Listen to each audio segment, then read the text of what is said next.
খেয়াল খুশি। কয়েকদিন ছাড়া ছাড়া আমাদের ডোডো সোনার নতুন নতুন শখ জাগে। এই যেমন কদিন হলো ডোডোর খুব আইসক্রিম খাওয়ার শখ হয়েছে। সে যখন তখন ফ্রিজ খুলে আইসক্রিম বের করে দিব্যি খেয়ে নিচ্ছে। আজ স্কুল থেকে বাড়ি ফিরেই ডোডো চলে যায় কিচেনে। ফ্রিজের দরজা খুলে আইসক্রিম বের করে খেতে থাকে। টেস্টি, ঠান্ডা ঠান্ডা আইসক্রিম। এটা দেখে রাই মাকে ডাকে। মা, মা দেখো না, ডোডো আবার আইসক্রিম খাচ্ছে। ডোডো সোনা, স্কুল থেকে ফিরেই ঘাম না শুকিয়ে আইসক্রিম খেতে নেই বাবা, শরীর খারাপ করবে। কিচ্ছু হবে না মা। ডোডো কথা শোনে না। সে একটা আইসক্রিম কয়েক সেকেন্ডে শেষ করে ফেলে। রাতের বেলা খাবার খাওয়ার পর ডোডো আবার আইসক্রিমের বায়না শুরু করে। মা, এখন একটা আইসক্রিম খাবো। না ডোডো সোনা, তুমি না ভালো ছেলে। ডোডো চুপচাপ নিজের ঘরে চলে যায়, কিন্তু তার মন আইসক্রিমের দিকেই পড়ে থাকে। তাই তার ঘুম আসে না।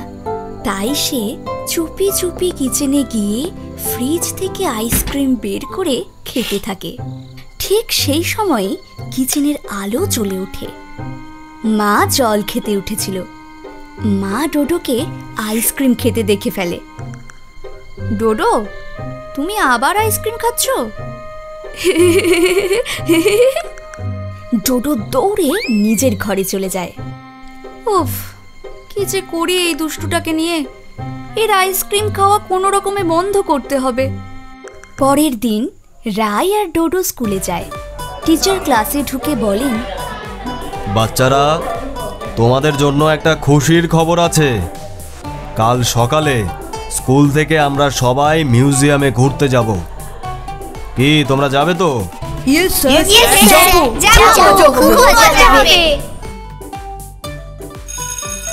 স্কুল ছুটির পর সমস্ত ছাত্রছাত্রীরা খুশি মনে বাড়ি ফিরে যায়।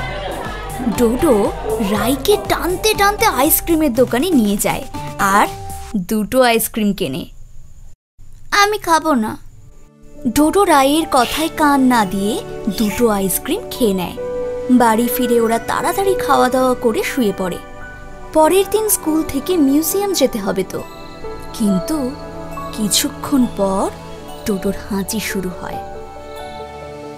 হাঁচু হাঁচু, ওরে বাবা, ওরে বাবা, হাঁচু। বলেছিলাম ভাই, আইসক্রিম খাস না। রাই ডোডোর কপালে হাত দিয়ে দেখে তার গা গরম। এ কি ভাই, তোর তো জ্বর এসেছে। দাঁড়া, আমি মাকে ডেকে আনছি। রাই মা বাবাকে ডেকে আনে। মা ডোডোর কপালে জলপট্টি দিতে দিতে ডোডোর মাথায় হাত বুলিয়ে দেয়। দেখলে তো ডোডো সোনা, এত বেশি আইসক্রিম খেয়ে কি হলো? সরি মা। ডোডো মায়ের কোলে ঘুমিয়ে পড়ে। পরের দিন সকালে মা ডোডোকে ওষুধ খাইয়ে দেয়, ভালো করে মাথা ধুইয়ে দেয় আর গরম গরম স্যুপ খাইয়ে দেয়। রাই ডোডোর পাশে বসে ডোডোকে গল্পের বই পড়ে শোনায়। আর তারপর বাঘটা ঝোপের আড়াল থেকে বেরিয়ে এলো। বাঘকে দেখে শিকারীরা ভয় পেয়ে গেল আর সবাই দৌড় দিল।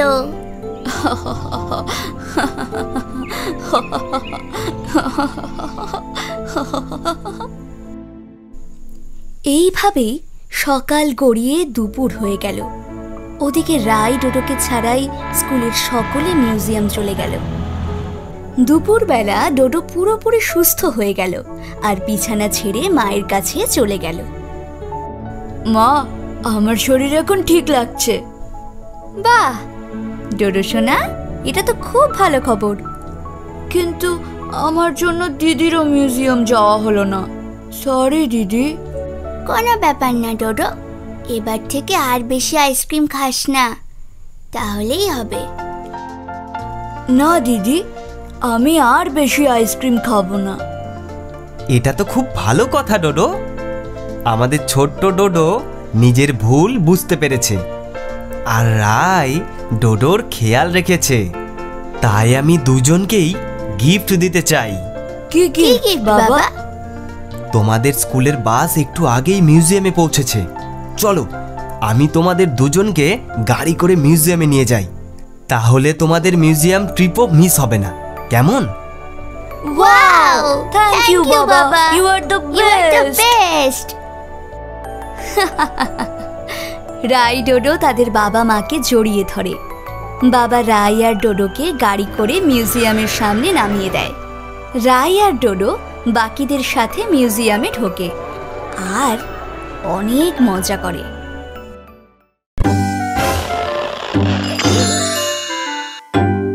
খেয়াল খুশি। উঠে পড়ো রাই ডোডো, তোমাদের মায়ের ঘুম থেকে ওঠার আগে আমাদের ব্রেকফাস্ট বানাতে হবে তো। উঠে পড়ো সোনারা। বাবার ডাক শুনেই রাই আর ডোডো ঘুম থেকে উঠে পড়ে আর তড়াক করে লাফিয়ে বিছানা থেকে নেমে পড়ে। আজ স্পেশাল দিন, আজ মায়ের বার্থডে। আস্তে আস্তে আমরা ব্রেকফাস্ট বানিয়ে মাকে একসাথে ডাকতে যাব। চলো আমার সাথে। রাই আর ডোডো বাবার সাথে কিচেনে যায়। রাই তার বোনকে কোলে নিয়ে সামলাতে থাকে আর ডোডো তার বাবার সাথে ব্রেকফাস্ট বানাতে থাকে। বাবা, আজ ব্রেকফাস্টে কি বানানো হবে? তোমার মায়ের favourite breakfast, butter toast, sunny side egg আর কফি।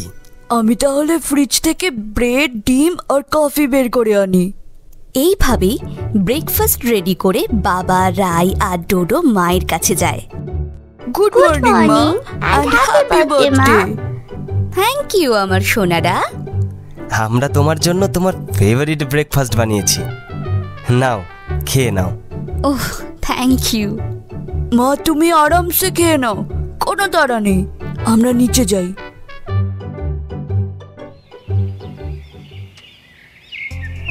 এবার আমরা জন্মদিনের কেক কাটার জন্য এই জায়গাটাকে সাজাবো। কিন্তু কেক কোথায় বাবা?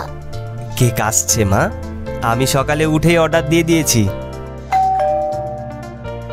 ওই যে কেক এসে গেছে মনে হয়। কে বেল বাজালো? আমি দেখছি। এই রে, মাকে তো দেখতে দেওয়া যাবে না। ডোডো, তুই মাকে সামলা। মা, তুমি ঘরে ঢোকো, যখন বেরোতে বলবো তখনই বেরোবে। আচ্ছা বাবা, আচ্ছা। পাগল একটা।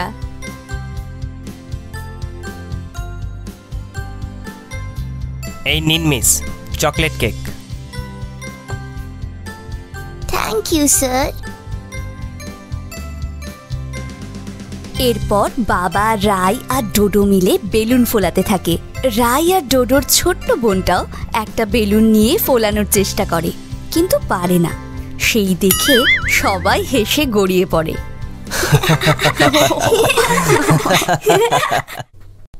কই বৌমা কই? আজ নাকি বৌমার জন্মদিন, আমরা গিফট এনেছি যে। দাদু, ঠাকুমা, মা ঘরের মধ্যে আছে। আমরা হলটাকে সাজাচ্ছি, তারপর মাকে ডাকবো।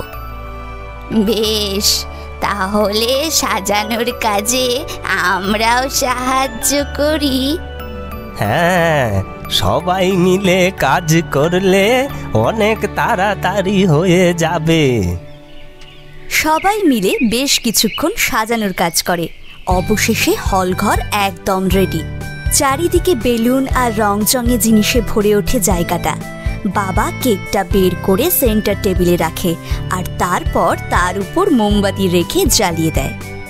রাই ডোডো, এবার তোমরা তোমার মাকে ডাকো। মা, ও মা, ও মা, এবার এসো। এবার এসো।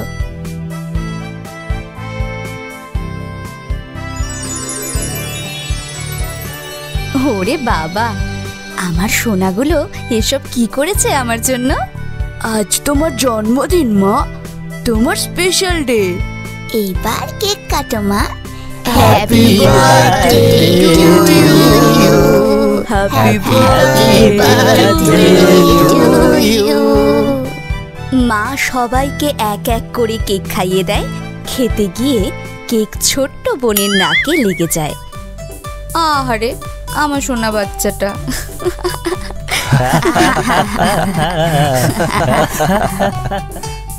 এই নাও বৌমা তোমার গিফট। থ্যাংক ইউ বাবা, থ্যাংক ইউ মা। আর আমার গিফট হলো, আজ আমরা সবাই বাইরে লাঞ্চ করব। আজ ঘরে নো রান্না, নো কাজ।